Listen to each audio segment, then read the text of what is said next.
কেমন আছো সবাই? সীমার রান্নাবান্না চ্যানেলে তোমাদের সবাইকে স্বাগত। তো নিরামিষ দিনের জন্য আমি একটি সয়াবিনের রান্না শেয়ার করছি তোমাদের সাথে। তো এখানে সয়াবিন নিয়েছি, 200 গ্রাম সয়াবিন নিয়েছি। এবার নুন জলে সয়াবিনটাকে একটু ভালো করে সেদ্ধ করে নিয়েছি। সেদ্ধ করা হচ্ছে, তো তারপর একটু ঠান্ডা করে ছেঁকে নেব এবং ভালো করে জলটা চিপে চিপে জলটা সবটা বের করে নেব। তারপর আমি গ্রাইন্ডারে একটু পেস্ট করে নিয়েছি। তবে খুব স্মুথ পেস্ট হবে না, মোটামুটি একটা পেস্ট হবে। এবার ওই কিমা করে নিয়েছি সয়াবিনটাকে, ওই কিমার সাথে দিয়ে দিলাম 1 চামচ আদা বাটা, 1 চামচ লঙ্কা বাটা, হলুদ, নুন, সামান্য একটু চিনি আর দিয়ে দিলাম বেশ খানিকটা বেসন। এবার পুরোটা মিশ্রণ একসাথে খুব ভালো করে মাখিয়ে নেব। সয়াবিন মধ্যে জল আছে যেহেতু, এবার বুঝে আমি আর একটু যদি লাগে তাহলে বেসন দেব। আর একটু গরম মশলা দিয়ে দিলাম। তো দেখলাম আরও একটু লাগবে বেসন, তাই আর একটু বেসন মিশিয়ে নিলাম। এখন মাখাটা ঠিক আছে।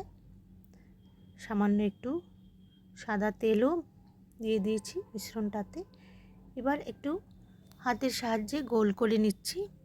যে কোনো শেপ দেওয়া যায়, আমার মনে হলো গোলটাই ভালো লাগবে, দেখতেও ভালো লাগবে। একটু ছোট ছোট গোল করে বলের আকার করে নিয়েছি। এবার তেলের মধ্যে ভেজে নিচ্ছি। একটা দিয়ে দেখলাম যদি ফেটে যায় তাহলে হয়তো আর একটু বেসন মেশাতে হবে। দেখলাম না যে ঠিকই আছে পরিমাণটা, তাহলে ভেজে নিচ্ছি সবগুলো। খুব ভালো লাগে এই রান্নাটা খেতে। আমি আগে খেয়েছি, তারপর তোমাদের সাথে শেয়ার করছি, তাই বলছি তোমরা অবশ্যই বানিয়ে খেও। নিরামিষ দিনের অত্যন্ত একটি খুব সুস্বাদু রান্না। তাছাড়া পেঁয়াজ রসুন দিয়ে এটা বানানো যাবে, তো আমি নিরামিষই করলাম। যাই হোক, সবগুলো ভাজা হয়ে গেল। এই যে এখানে প্লেটে নামিয়ে নিয়েছি। এখন রান্নাটা বসিয়ে দিচ্ছি।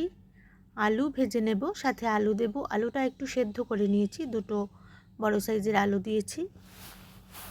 এবার এরকম টুকরো করে নিয়েছি আলুগুলোকে। এবার নুন হলুদ দিয়ে ভেজে নামিয়ে রেখে দেব। রয়ে গেল অনেকটা তেল, ওই তেলেতেই দিয়ে দিলাম ফোড়নে গোটা গরম মশলা, তেজপাতা, এলাচ আর দারচিনি দিয়ে দিলাম। আর দেব কিছুটা 5 ফোড়ন, একটু হিং দিয়ে দিলাম। পার্সোনালি আমার খুব ভালো লাগে হিঙের গন্ধটা, আর হিঙের অনেক উপকারিতাও আছে আমরা সবাই জানি। তো দিয়ে দিলাম 5 ফোড়ন। এবার একটু ভাজা হয়ে গেলে মশলাটা একটা সুন্দর গন্ধ বেরোয় 5 ফোড়ন থেকে। এবার দিয়ে দিলাম কাঁচা লঙ্কা বাটা, টেবিল চামচে 1.5 চামচ বাটা দিয়েছি কাঁচা লঙ্কা। একটু ভেজে নিচ্ছি লঙ্কা বাটাটা। এবার দিয়ে দিলাম 1 চামচ জিরে বাটা, জিরে বাটা নয়, জিরে গুঁড়ো দিয়েছি আজকে বাটার সময় হয়নি। এবার একটু জল দিয়ে কষিয়ে নিচ্ছি মশলাটা। আর দিয়ে দিলাম 1/2 চামচ আদা। এবার খুব ভালো করে, নুন হলুদ তো দিতেই হবে, এবার খুব ভালো করে কষিয়ে নিচ্ছি। তো আমার নতুন বন্ধুদের বলছি, তোমরা যদি আমার চ্যানেলটাকে সাবস্ক্রাইব না করে থাকো, প্লিজ সাবস্ক্রাইব করে পাশে থেকো তোমরা। একটু চিনি দিয়েছি। এবার কষিয়ে নিচ্ছি মশলাটাকে। আর দিয়ে দিচ্ছি হলুদ তো দিলামই, আর দিয়ে দিলাম একটু কাশ্মীরি লঙ্কা সুন্দর রঙের জন্য। এবার সবগুলো মশলা খুব ভালো করে কষিয়ে নিচ্ছি। আর বন্ধুদের বলছি, তোমরা পুরোটা ভিডিও দেখো, স্কিপ করো না। আর লাইক অবশ্যই করে দিও, তোমরা আগেই লাইক করে তারপর দেখে নিও। অনেক সময় ভুল হয়ে যায় লাইক দিতে, তো লাইক দিলে আমাদের উৎসাহ আরও বাড়বে, বুঝতেই পারছো। ছোট্ট চ্যানেল আমাদের, তোমরা যদি সহযোগিতা করো আমরা এগিয়ে যেতে পারবো তাহলে। তো এবার কষিয়ে নিচ্ছি, একটু জল দিয়ে দিলাম আলুটা দিয়ে। আরও একটু কষিয়ে নিচ্ছি। দেখেই তো লোভ লাগছে, খুব সুন্দর কালার।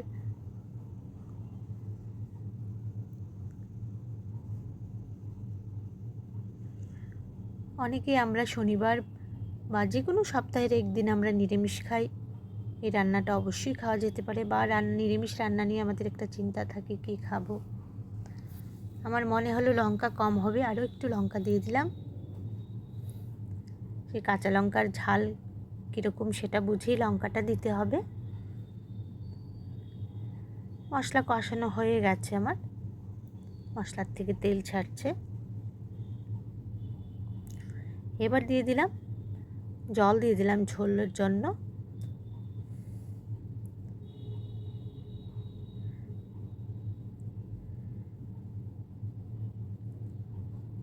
এবার ফুটিয়ে নিচ্ছি।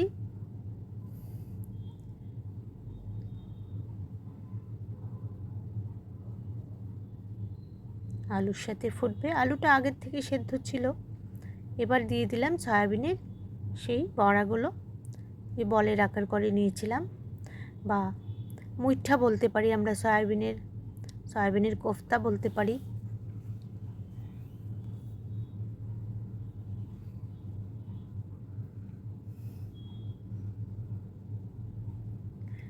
এবার দিয়ে দিলাম একটু গরম মশলা।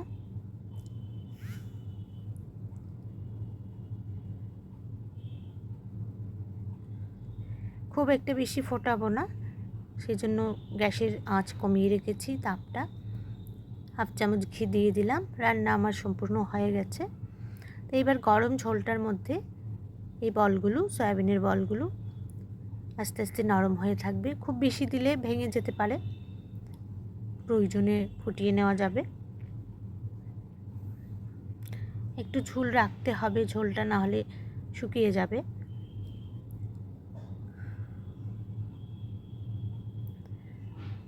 তো কেমন হলো আমার এই রান্নাটা, তোমরা একদিন অবশ্যই বানিয়ে খেও। যারা খাওনি, অনেকেই পারো রান্নাটা, আমি আমার মতো করে শেয়ার করলাম তোমাদের সাথে। তোমরা জানাবে কেমন হয়েছে। নিরামিষ দিনের অত্যন্ত একটি সুস্বাদু রান্না তোমাদের সাথে আজকে শেয়ার করলাম,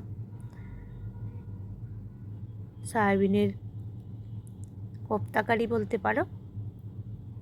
তো বন্ধুরা অবশ্যই একটা লাইক করে কমেন্ট করে জানাবে কেমন হয়েছে।